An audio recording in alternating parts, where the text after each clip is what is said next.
कल्पना कीजिए, एक आदमी रात को सपना देखता है। सपने में उसका जन्म होता है, वो बड़ा होता है, उसका परिवार बनता है, उसे सुख मिलता है, दुख मिलता है, डर लगता है, वो कुछ पाने की कोशिश करता है, कुछ खो देता है। फिर एक दिन सपने में ही उसकी मृत्यु हो जाती है। अब सपना खत्म हो जाता है। सुबह उठकर वो आदमी खुद से पूछ सकता है, सपने में जो व्यक्ति पैदा हुआ था वो आखिर था कौन? वो कहां से आया था? और सपना खत्म होने के बाद वह कहां चला गया? अब यही सवाल हमारी अपनी जिंदगी पर रखकर देखिए। हम कहते हैं, मेरा जन्म हुआ है, एक दिन मेरी मृत्यु होगी, शायद उसके बाद मेरा पुनर्जन्म होगा। लेकिन अष्टावक्र यहीं पर हमारी सोच को रोककर एक बहुत गहरा सवाल पूछते हैं, जिसे तुम, मैं कह रहे हो, वो आखिर है कौन? क्योंकि अगर ये सवाल ठीक से समझ में आ गया तो पुनर्जन्म को लेकर हमारे बहुत सारे सवाल अपने आप बदलने लगते हैं। आमतौर पर पुनर्जन्म का मतलब समझा जाता है कि एक इंसान मरता है और फिर किसी दूसरे शरीर में जन्म लेता है। जैसे एक शरीर खत्म हुआ, फिर कोई नया शरीर मिला और वही व्यक्ति किसी दूसरे रूप में दुनिया में आ गया। लेकिन अष्टावक्र की बात इससे थोड़ी अलग है। वो पुनर्जन्म की पूरी कहानी बताने से पहले उस व्यक्ति की पहचान पर सवाल उठाते हैं, जो कह रहा है, मैं जन्म लेता हूं और मैं मरता हूं। अष्टावक्र के अनुसार असली समस्या सिर्फ जन्म और मृत्यु नहीं है। असली समस्या यह है कि हम अपने आप को किस चीज से जोड़कर देखते हैं। आप सुबह उठते हैं और कहते हैं, मैं वही आदमी हूं जो कल था। क्यों? क्योंकि आपका नाम वही है, शरीर लगभग वही है, आपकी यादें वही हैं, आपके रिश्ते वही हैं, आपका काम वही है। इसलिए आपको लगता है कि इन सबको जोड़कर जो चीज बनती है वही मैं हूं। लेकिन अब एक छोटा सा प्रयोग कीजिए। मान लीजिए आपकी सारी यादें चली जाएं।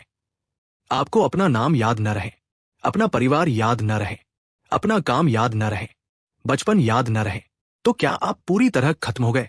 शरीर तो मौजूद है, आप देख भी रहे हैं, सुन भी रहे हैं, महसूस भी कर रहे हैं, लेकिन जिस मैं को आप अपनी यादों के साथ जोड़ रहे थे, उसकी कहानी टूट गई। यहीं से अष्टावक्र की बात शुरू होती है। वो कहते हैं कि जिसे हम अपना शरीर, मन, विचार, भावनाएं और पहचान समझ रहे हैं, वो बदलता रहता है। शरीर बचपन से जवानी में जाता है, फिर बुढ़ापे में। विचार बदलते हैं, पसंद बदलती है, नापसंद बदलती है, रिश्ते बदलते हैं, जीवन की पूरी कहानी बदलती रहती है। फिर भी हमारे भीतर एक सीधी सी भावना बनी रहती है, मैं हूं। अष्टावक्र इसी मैं हूं को बहुत ध्यान से देखने को कहते हैं।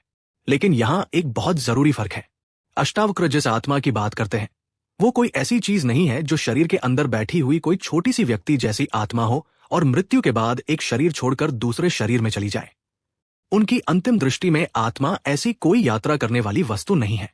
शरीर आता है और चला जाता है, मन बदलता है, विचार आते हैं और चले जाते हैं, लेकिन जिस चैतन्य में ये सब दिखाई देते हैं, अष्टावक्र उसे साक्षी मानते हैं। साक्षी का सीधा मतलब है जो सबको देखता है लेकिन खुद उस बदलाव का हिस्सा नहीं बनता। जैसे आप सड़क के किनारे खड़े होकर गाड़ियों को आते जाते देखते हैं। कार बदलती रहती है, लोग बदलते रहते हैं, लेकिन देखने वाला अपनी जगह खड़ा है। अष्टावक्र के अनुसार शरीर और मन की स्थिति कुछ ऐसी ही है। लेकिन अब सवाल और मुश्किल हो जाता है, अगर आत्मा वास्तव में नहीं जाती तो फिर पुनर्जन्म किसका होता है? यही वो जगह है जहां सामान्य पुनर्जन्म की धारणा और अष्टावक्र की अंतिम शिक्षा के बीच फर्क दिखाई देता है। व्यक्ति के स्तर पर हम जन्म, मृत्यु, कर्म, इच्छा और संसार की बात कर सकते हैं, लेकिन आत्मा के अंतिम सत्य की बात करें तो अष्टावक्र कहते हैं कि आत्मा न जन्म लेती है और न कही जाती है। इसलिए आत्मा का पुनर्जन्म कहना भी उनकी अंतिम दृष्टि से पूरी तरह सही नहीं बैठता। ये बात सुनने में छोटी लग सकती है, लेकिन इसका असर बहुत बड़ा है, क्योंकि अगर आत्मा जन्म नहीं लेती तो फिर वह मरती भी नहीं, और अगर वह मरती नहीं तो फिर सवाल बदल जाता है। मृत्यु के बाद आत्मा कहा जाएगी की जगह सवाल हो जाता है, जिसे मैं मृत्यु कह रहा हूं उसमें वास्तव में बदल क्या रहा है? शरीर बदल रहा है, शरीर रुक रहा है, शरीर की गतिविधियां समाप्त हो रही हैं, लेकिन क्या देखने वाला चैतन्य भी उसी तरह खत्म हो जाता है? अष्टावक्र का उत्तर है नहीं। वह आत्मा को शरीर से अलग, असंग और साक्षी मानते हैं। इसीलिए वह कहते हैं कि आत्मा न करता है न भोगता, यानी आत्मा खुद काम करने वाली नहीं है और न ही सुख दुख को व्यक्तिगत रूप से भोगने वाली कोई सीमित व्यक्ति है। अब यहां एक और उलझन पैदा होती है। हमारी पूरी जिंदगी तो मैं करता हूं के आसपास घूमती है। मैंने ये काम किया, मैंने गलती की, मैंने सफलता पाई, मुझे दुख हुआ, मुझे ये चाहिए, मुझे ये नहीं चाहिए, मेरे परिवार के साथ ऐसा हुआ, मेरे साथ ऐसा क्यों हुआ? अष्टावक्र कहते हैं कि इसी मैं की पकड़ को देखो। क्योंकि जब मैं शरीर हूं, मैं मन हूं, मैं ही करता हूं, ये मेरा है, ऐसी धारणाएं मजबूत होती जाती हैं, तब बंधन पैदा होता है। और जब यही पकड़ ढीली पड़ती है तो मुक्ति की शुरुआत होती है। अष्टावक्र का एक प्रसिद्ध वाक्य है, जहां मैं का अहंकार नहीं, वहां मुक्ति है। जहां मैं की पकड़ है, वहां बंधन है। यहां अहंकार का मतलब सिर्फ घमंड नहीं है। हम आम बोलचाल में अहंकार सुनते ही सोचते हैं कि जो आदमी खुद को बहुत बड़ा समझता है वही अहंकारी है। लेकिन अष्टावक्र के संदर्भ में बात इससे गहरी है। यहां अहंकार का मतलब है अपने आप को एक सीमित व्यक्ति मान लेना। मैं ये शरीर हूं, मैं ये नाम हूं, मैं यही व्यक्ति हूं, मैं ही करता हूं, मेरी चीजें, मेरे लोग, मेरा सुख, मेरा दुख, यही वह पकड़ है जिसे अष्टावक्र देखना चाहते हैं। और अब पुनर्जन्म का सवाल भी इसी जगह से जुड़ने लगता है। जब तक हम खुद को एक सीमित व्यक्ति मानते हैं, तब तक जन्म और मृत्यु का सवाल बहुत वास्तविक लगता है। जन्म मेरा हुआ, मृत्यु मेरी होगी, कर्म मैंने किए, फल मुझे मिलेगा, और शायद अगला जन्म भी मेरा होगा। लेकिन अष्टावक्र पूछते हैं, ये मैं आखिर है कौन? क्या ये शरीर है? अगर शरीर है तो शरीर तो हर पल बदल रहा है। क्या ये मन है? लेकिन मन भी हर समय बदल रहा है। क्या ये विचार है? विचार तो कुछ सेकंड में बदल जाते हैं। क्या ये यादें हैं? यादें भी बदल सकती हैं और मिट सकती हैं। फिर वह कौन है जो इन सब के बदलने को जान रहा है? यहीं से अष्टावक्र की शिक्षा पुनर्जन्म की सामान्य कहानी से आगे निकल जाती है। अब मान लीजिए कोई पूछता है, क्या सच में इंसान मरने के बाद दोबारा जन्म लेता है? अष्टावक्र गीता इसका वैज्ञानिक तरीके से ऐसा उत्तर नहीं देती कि मृत्यु के बाद ठीक ठीक कौन सी प्रक्रिया होती है, कितने समय बाद अगला जन्म मिलता है, आत्मा कहा जाती है और किस शरीर में प्रवेश करती है। ग्रंथ का उद्देश्य इस तरह का नक्शा बनाना नहीं है।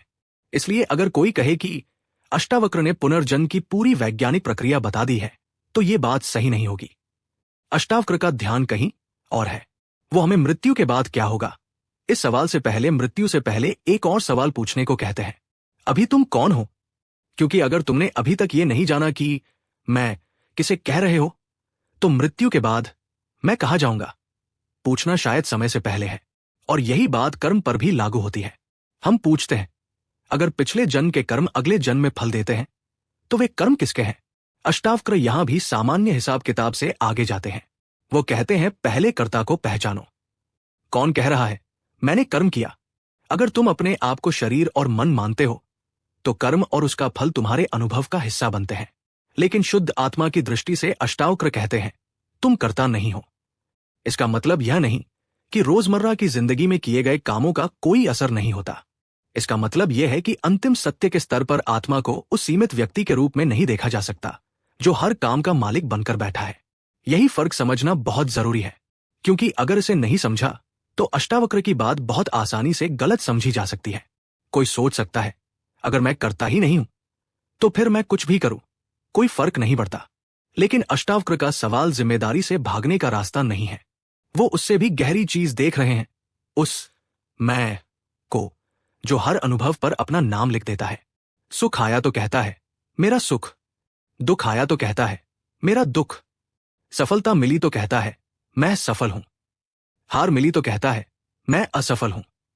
और धीरे धीरे आदमी अपनी पूरी पहचान इन घटनाओं के साथ जोड़ देता है। यहीं से इच्छा पैदा होती है, कुछ पाने की इच्छा, कुछ खोने का डर, लोग मुझे पसंद करें इसकी इच्छा, मेरे पास पैसा रहे इसकी चिंता, मेरे रिश्ते न टूटें इसकी पकड़, मेरी इज्जत बनी रहे इसकी बेचैनी। अष्टावक्र के अनुसार यही तृष्णा और वासना संसार को पकड़े रखती है। वासना शब्द सुनकर इसे सिर्फ काम वासना मत समझिए। यहां इसका अर्थ बहुत व्यापक है। मन के भीतर बार बार उठने वाली वो पकड़, वो चाह जो कहती है मुझे ये चाहिए तभी मैं पूरा होऊंगा। और यही पुनर्जन्म की कहानी एक नए रूप में दिखाई देती है। शायद सवाल सिर्फ ये नहीं है कि मृत्यु के बाद कोई नया शरीर मिलेगा या नहीं। सवाल यह भी है कि जब तक चाह बनी हुई है, तब तक मैं की कहानी चलती क्यों रहती है? अष्टावक्र के अनुसार संसार की जड़ इसी पकड़ में है। आप किसी चीज को बहुत चाहते हैं, फिर उसे पाने के बाद कुछ समय के लिए खुशी मिलती है, लेकिन थोड़े समय बाद मन फिर कुछ और चाहता है।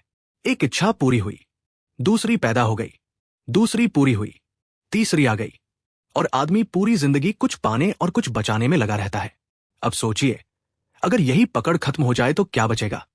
अगर आपको अपने अस्तित्व को साबित करने के लिए कुछ हासिल करने की जरूरत न रहे, अगर आपको हर समय किसी चीज को पकड़कर रखने की जरूरत न रहे, अगर मैं कौन हूं का जवाब नाम, शरीर, पैसा, रिश्ते और उपलब्धियों से न देना पड़े, तो फिर वो कौन सा मैं बचेगा?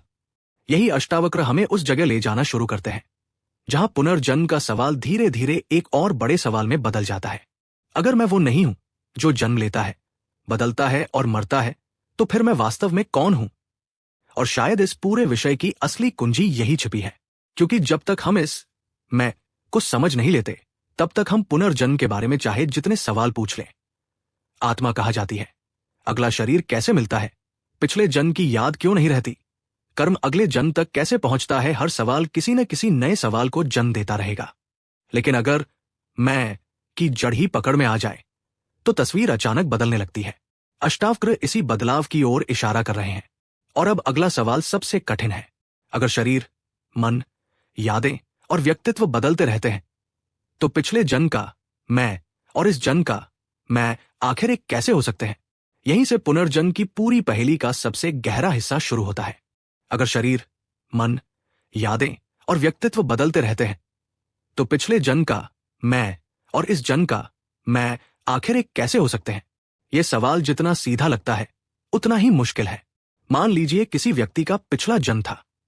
उस जन्म में उसका नाम कुछ और था, शरीर कुछ और था, परिवार अलग था, भाषा अलग थी और उसकी पूरी जिंदगी अलग थी। अब इस जन्म में उसका नाम बदल गया, शरीर बदल गया, परिवार बदल गया, यादें भी नहीं है और व्यक्तित्व भी अलग है। तो फिर हम किस आधार पर कहेंगे कि वही व्यक्ति दोबारा जन्म लेकर आया है? यही सामान्य पुनर्जन्म की धारणा के सामने एक बड़ी दार्शनिक समस्या खड़ी होती है। अगर सब कुछ बदल गया, तो वही व्यक्ति कौन है? और अगर कुछ ऐसा बचा है जो दोनों जन्मों को जोड़ता है, तो वो क्या है? अष्टावक्र इस सवाल का जवाब किसी नाम, शरीर या याद में नहीं खोजते। वो कहते हैं कि अलग अलग शरीर और अलग अलग व्यक्तित्व दिखाई दे सकते हैं, लेकिन उनके पीछे जो चेतना है, उसका मूल एक है। इसे बहुत आसान तरीके से समझिए। एक कमरे में 10 बल्ब लगे हैं। हर बल्ब अलग है, किसी का आकार अलग है, किसी की रोशनी कम है, किसी की ज्यादा है, लेकिन बिजली एक ही तरह की है। अगर एक बल्ब टूट जाए, तो हम कहेंगे कि बल्ब खराब हो गया, लेकिन क्या बिजली भी उसी तरह टूट गई? अष्टावक्र शरीर और आत्मा के फर्क को समझाने के लिए इसी तरह की दिशा में देखते हैं। शरीर अलग अलग है, मन अलग अलग है, व्यक्तित्व अलग अलग है, लेकिन चैतन्य का मूल अलग अलग टुकड़ों में बंटा हुआ नहीं है। इसलिए अष्टावक्र के लिए यह कहना ज्यादा सही है कि आत्मा एक शरीर से दूसरे शरीर में घूमने वाली कोई छोटी सी वस्तु नहीं है। आत्मा तो वह चैतन्य है जिसमें शरीर और मन का पूरा अनुभव दिखाई देता है। अब यहां एक बहुत महत्वपूर्ण बात सामने आती है। अगर आत्मा एक ही है, तो फिर मेरा पुनर्जन्म कहना कितना सही है? यही कारण है कि अष्टावक्र की अंतिम दृष्टि में पुनर्जन्म का सवाल थोड़ा कमजोर पड़ जाता है, क्योंकि पुनर्जन्म कहने के लिए हमें पहले यह मानना पड़ता है कि कोई अलग व्यक्ति है जो एक जीवन से दूसरे जीवन में जा रहा है। लेकिन अष्टावक्र बार बार उस अलग व्यक्ति की पहचान पर ही सवाल उठाते हैं। हम कहते हैं, मैं पैदा हुआ। वो पूछते हैं, कौन पैदा हुआ? हम कहते हैं, मैं मरूंगा। वो पूछते हैं, कौन मरेगा?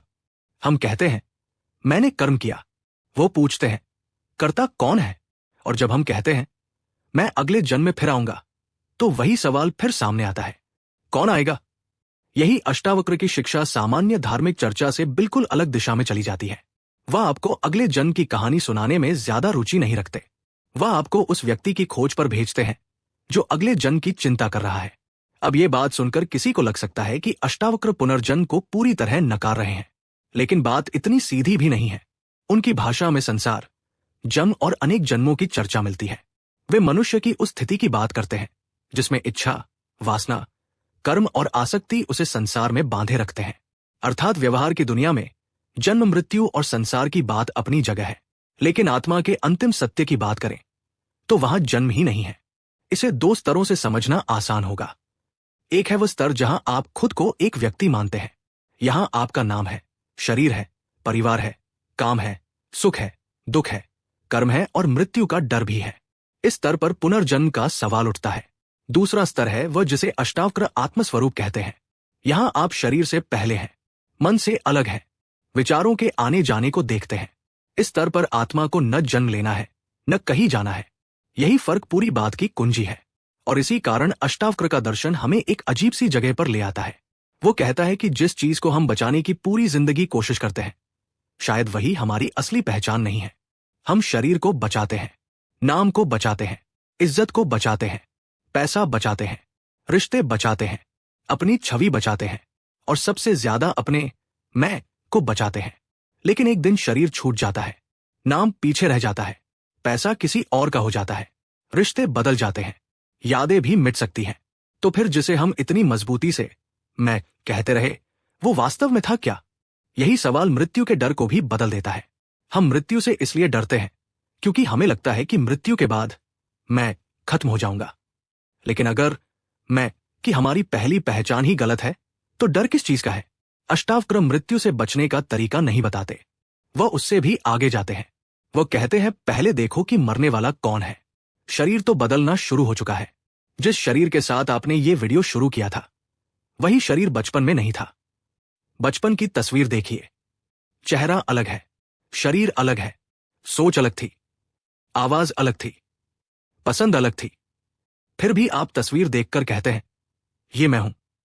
किस आधार पर? शरीर तो वही नहीं है, मन भी वही नहीं है, लेकिन आपको एक निरंतरता महसूस होती है। अष्टावक्र इसी निरंतरता के पीछे देखने को कहते हैं। कहीं ऐसा तो नहीं कि शरीर और मन की सारी बदलती हुई घटनाओं के पीछे एक ऐसा चैतन्य है जो खुद बदलाव का हिस्सा नहीं है? यही साक्षी है, और साक्षी को समझना पुनर्जन्म की चर्चा में बहुत जरूरी है। क्योंकि अगर आप साक्षी को शरीर समझ लेते हैं, तो आपको लगेगा कि साक्षी भी जन्म लेती है। अगर आप साक्षी को मन समझ लेते हैं, तो लगेगा कि उसके विचारों के साथ उसका जन्म और मृत्यु भी हो रही है। लेकिन अष्टावक्र कहते हैं, जो बदल रहा है वह तुम नहीं हो, तुम वो हो जो बदलाव को जान रहा है। अब इसे रोजमर्रा की जिंदगी से जोड़कर देखिए। आपको गुस्सा आता है, आप कहते हैं, मुझे गुस्सा आ रहा है। इस वाक्य में एक बहुत छोटी लेकिन महत्वपूर्ण बात छिपी है। गुस्सा आपको दिखाई दे रहा है। अगर गुस्सा आपको दिखाई दे रहा है, तो क्या आप सिर्फ गुस्सा हैं? फिर दुख आता है, आप कहते हैं, मैं दुखी हूं। लेकिन थोड़ी देर बाद वही दुख कम हो जाता है, फिर खुशी आती है, फिर डर आता है, फिर उम्मीद आती है, भावनाएं आती जाती रहती हैं। तो जो इन सबके बदलने को जान रहा है, वो खुद हर भावना के साथ बदलता क्यों नहीं? अष्टावक्र इसी देखने की क्षमता की ओर ध्यान दिलाते हैं। और यहीं से पिछले जन्म की याद क्यों नहीं रहती वाला सवाल भी नए तरीके से समझ आता है। आमतौर पर हम पूछते हैं कि अगर मेरा पिछला जन्म था, तो मुझे वो याद क्यों नहीं? अष्टावक्र का मुख्य उत्तर ये नहीं है कि याददाश्त कमजोर हो गई या दिमाग ने सब मिटा दिया। उनका सवाल इससे भी गहरा है। वो पूछेंगे, क्या तुम्हारी पहचान सिर्फ यादों पर टिकी है? अगर कल की सारी घटनाएं तुम्हें भूल जाए, तो क्या तुम अस्तित्वहीन हो जाओगे? नहीं, यादें तुम्हारे अनुभव का हिस्सा है, लेकिन यादें स्वयं तुम्हारा अंतिम स्वरूप नहीं है। इसलिए पिछले जन्म की याद न होना अष्टावक्र के लिए सबसे बड़ी समस्या नहीं है। वो शायद ये कहेंगे कि तुम जिस चीज को याद करना चाहते हो, पहले ये समझो कि याद करने वाला कौन है। इसीलिए अगर कोई बच्चा कहता है कि उसे पिछले जन्म की कोई बात याद है, तो अष्टावक्र की किताब के आधार पर तुरंत ये कहना सही नहीं होगा कि देखो, पुनर्जन्म साबित हो गया। क्योंकि अष्टावक्र गीता ऐसे बच्चों की घटनाओं का अध्ययन नहीं करती। न वह जन्म के निशानों की कोई वैज्ञानिक व्याख्या देती है, न वह यह बताती है कि किसी बच्चे को पिछले जन्म का नाम क्यों याद रहता है। इसलिए इन घटनाओं को अष्टावक्र के नाम पर प्रमाणित करना सही नहीं होगा।